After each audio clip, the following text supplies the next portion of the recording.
haddii nebi maxamed agtaada lagugu hadal qaado waa inaad ku sallidaa laanna salliga nebigu calayhi salaatu wassalaam waa min acdami alqurubaati ila allahi caza wajal acmaasha ilaahay loogu dhowaado waxyaabaha ugu fadli badan ee addoonku ilaahay ugu dhowaada ayay ka mid tahay man sallaa calaya salaatan waaxida salla allahu calayhi biha 10 maraat ninka aniga mar keliya igu salliya buu nebigu yidhi ee ilaahay naxariis iyo darajad ii weydiiya isagana ilaahay 10 jeer buu u naxariistaa buu rasuulku yidhi waa xadiiska culummadu ay yidhaahdeen ma dikriga ilaahay la xusaya ayaa fadli badan mise salliga nebi maxamed calayhi salaatu wasalaam lagu sallinaya ayaa fadli badan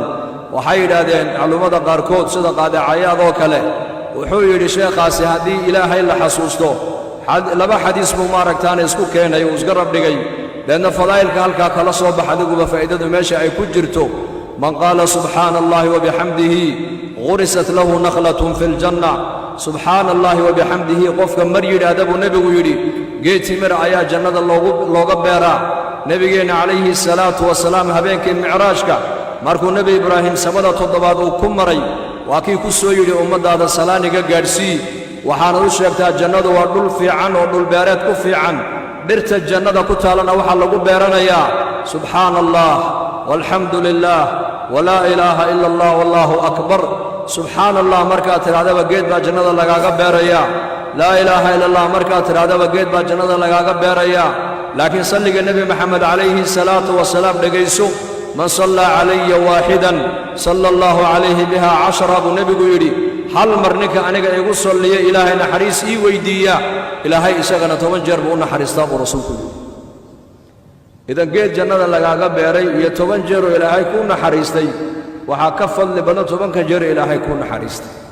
lidaalika jibriil calayhi salaam wuxuu yidhi ninka agtaada lagugu hadal qaado ninka agtiisa lagugu hadal qaadee kugu sallini waaya maxaan ugu sallini weynay nebigeenna moxamed calayhi salaatu wasalaam diinta islaamka ee dariiqa xaqa aad ku garanaysid ee xaqa ilaahay kuu sheegaysa ee xaqa nebi maxamed kugu leeyahay kuu sheegaysa ee labadaada waalid xaqay kugu leeyihiin kuu sheegaysa jaarku xaqa uu u leeyahay u sheegaysa walaashaa xaqay kugu leedahay diinta kuu sheegaysa xaaskaagu xaqay kugu leedahay diinta kuu sheegaysa agoommuhu xuquuqday kugu leeyihiin diinta kuu sheegaysa diintuu nebi maxamed kuula yimid waa noloshaadii dhannayd weeyaan saad adduunyada dusheeda